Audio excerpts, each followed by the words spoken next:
Hi, welcome to Palace Call. My name is Stephen Dawes. Today I'm out and about, so that's where this particular episode is being filmed from.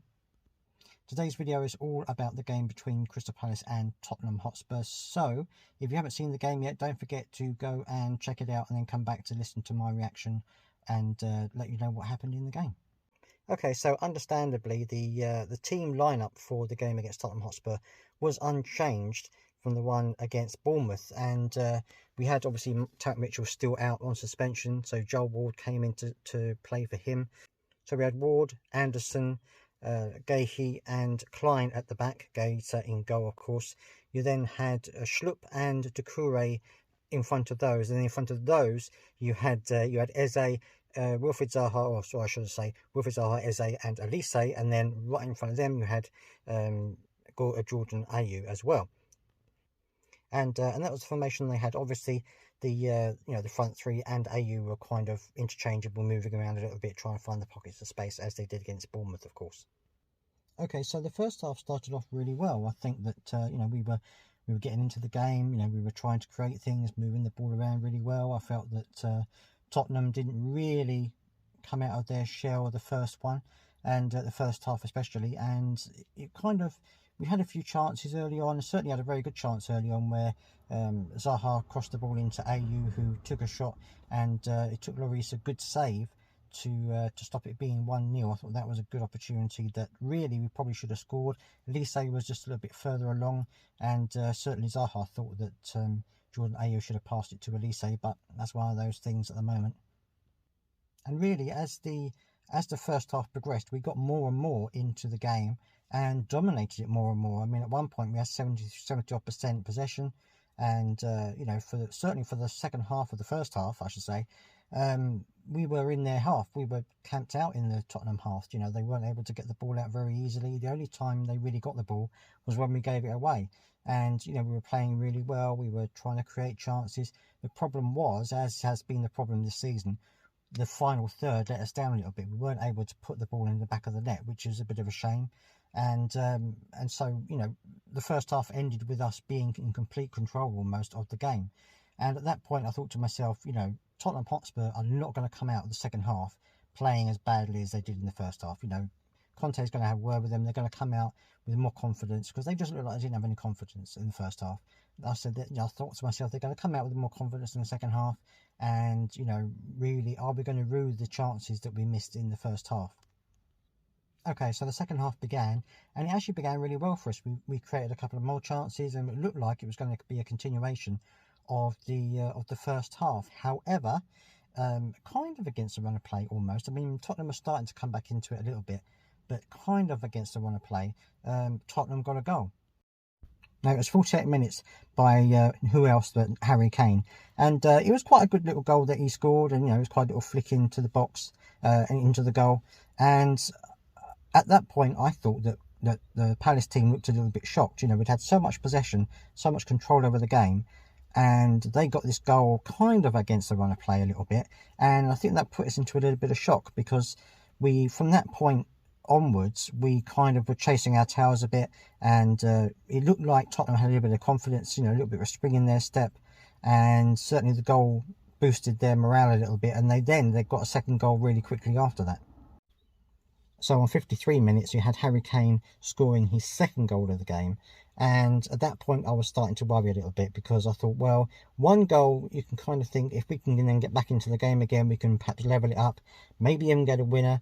But when Tottenham went 2-0 up, and we were starting to fall apart a little bit, we were looking a bit shaky, we weren't getting to the ball as quickly, we weren't having as much possession as we had before, and the wheels started to come off a little bit for me. We looked shell-shocked, we looked like it was a complete surprise.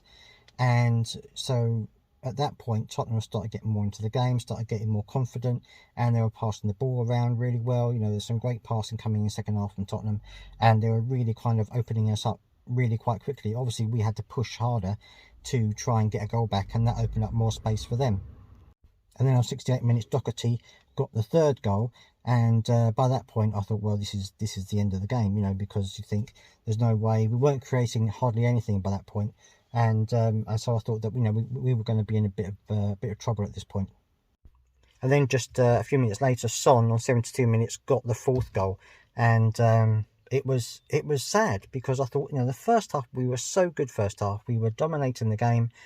Tottenham, okay, they weren't as confident as they are. We know that this season they've started slowly, and I think the problem is we just didn't capitalise on that opportunity when they came our way. Some of the problem is, of course, been a recurring problem this year, and that is the forward line. We just don't have enough talent. Well, we have the talent, we just don't have enough of a goal scoring ability up front to get us out of these situations. If we'd have gone into the first half 1 or even 2-0 up, I think the situation would have been entirely different. But the way it was, I think that we just didn't capitalise on those things, and that gave Tottenham the space and the room and to come back into the game and start scoring goals. Because as I said before, they were never going to be as bad in the second half as they were in the first half, and we really should have taken our opportunities when they approached us at the time. Performance-wise, I don't think there was anyone really that stood out. I mean, obviously, Elise did stand out. He was putting some good crosses into the box. He was trying to make things happen. Zaha was okay. There was a couple of times he made a little run into the box and things like this. But, we didn't really have, what I would say, we had a couple of, I would say, good scoring opportunities, especially the one from AU. But when you think, if our best opportunity has come from Jordan AU, who hasn't scored that many goals, then I think it goes to show you how much we need a proper goal scorer up front. I mean, Mateta came on in the second half to try and shore things up. Hughes came on, and I think that it didn't really improve a huge amount. I mean, it kind of shored us up a little bit, but in terms of creating chances, didn't really change anything for us, which is really disappointing, because especially when you see how things went in the first half. Where does it go from here? Well, obviously we're going to need to make sure that we can pick ourselves up from this and move forward again, keep going with it. The January transfer window, I'm not really hopeful that we'll get anybody decent in the transfer window. We may get a loan, we may get Aaron Wan-Bissaka may come to us, but I think it's going to be too up in the air. I don't think we're going to get anybody. Certainly not enough to keep us in, to solve the issues that we've got in midfield and up front. And I'm just not entirely sure that we're going to be able to fix this with any major signings until the summer. So, I mean, we're in a decent position. We're in the mid-tables at the moment, but I think if we need to try and fix this issue that we have with losing goals and not being able to score them. If we can try and sort that out in some way, maybe even if we can loan a striker for the rest of the season, just someone who can pop in a few goals and get us out of some of these situations that we get ourselves into, maybe we'll be able to stay mid-table. But if not, I'm kind of concerned that we might start to drop a little bit. I'm not saying we're going to get relegated. I don't think that's going to happen.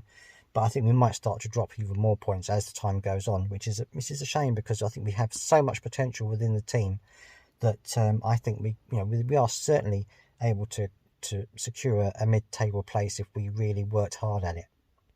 But as always, it's over to you. I'd love to hear your comments and your thoughts on the game, and hopefully things will improve for the next game. And I just wanted to say, because I hadn't said it before, I want to thank everyone who has subscribed to the channel, everyone who's watched the videos this year, or last year, as I say. It was a bit of a roller coaster for me last year. I didn't quite reach the 1,000 subscribers that I was aiming for at the end of the year, but I'm very close. So I'm thanking everyone who subscribed, and I hope that you're enjoying the content, and I will see you next time.